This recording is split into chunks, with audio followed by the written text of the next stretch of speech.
Yaşan ieroş Хесет різні паратір на хош Зирик із мунхана валав хош Тек зібагні шахух вуса хош Лухун зани шован фикер вас Хана вайзун рекес хош гада Шако турали шанкан яда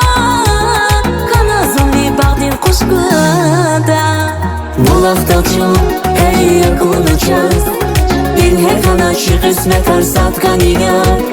Çi gani val Hena mihis Emirda baktı yaşadır şat kaniga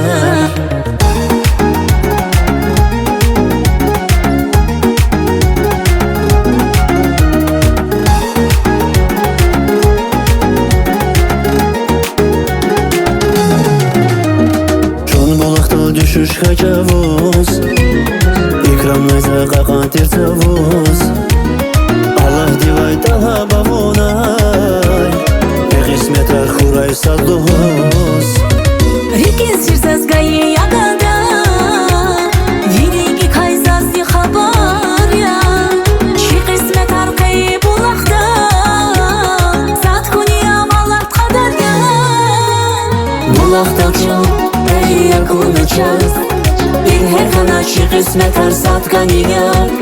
Çi gani val Hena mihis Emirda baktı yaşadır şat kaniga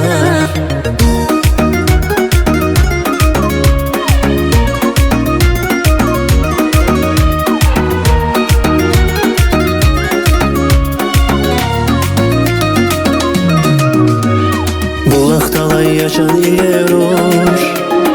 Хесет різні паратір на хош Зирик із мунхана валав хош Тек зібагні шахух вуса хош Булах талчу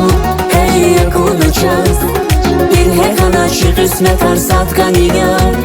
Çi gani val Hena mihis Emirda baktı yaşadır şat kaniga Bulach talçu ey yakunu çöz این هرگاه چی قسمت ارسد کنیا چی گانی ول خیلی میخیز امیر ده وقت لایش داشت